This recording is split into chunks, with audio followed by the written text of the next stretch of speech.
शांत दिव्य रात्रि है।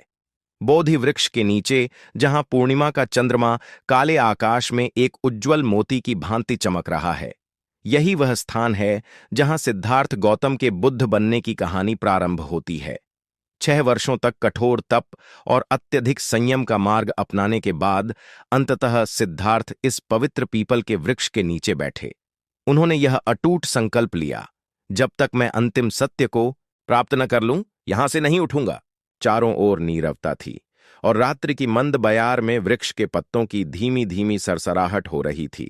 जैसे जैसे उनका ध्यान गहराता गया, उनका मन भी भीतर हलचल करने लगा।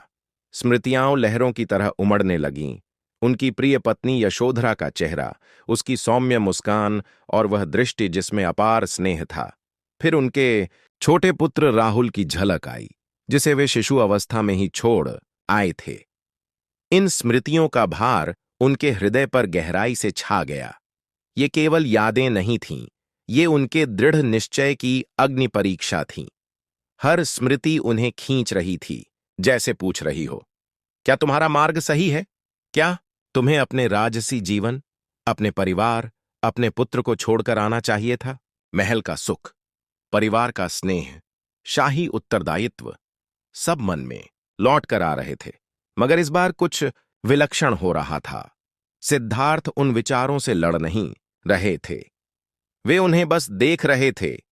जैसे आकाश में बादल धीरे धीरे बहते जाते हैं, वैसे ही वे अपने विचारों को गुजरते हुए देख रहे थे। हर श्वास के साथ उनकी चेतना फैलती जा रही थी। स्वयं और पर के बीच की सीमाएं धुंधली होती जा रही थीं। फिर वह अद्भुत क्षण आया, वह क्षण जिसने सब कुछ बदल दिया। उनकी चेतना अपने सीमित अस्तित्व की दीवारों से बाहर फैलने लगी। ऐसा प्रतीत हुआ मानो उनके मन की सारी सीमाएं टूट गई हों और उनका बोध संपूर्ण ब्रह्मांड को समेटने लगा हो। भूत, वर्तमान और भविष्य सब एक ही अनंत क्षण में विलीन हो गए।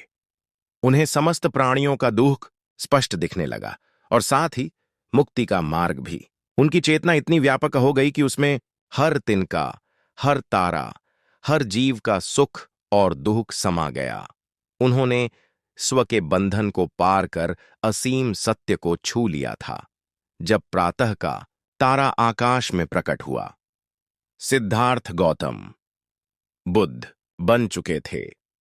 बोधि वृक्ष के नीचे उस पवित्र क्षण में एक ऐसा ज्ञान जन्मा जिसने आने वाली अनगिनत पीढ़ियों को आशा, करुणा और बोध का प्रकाश दिया।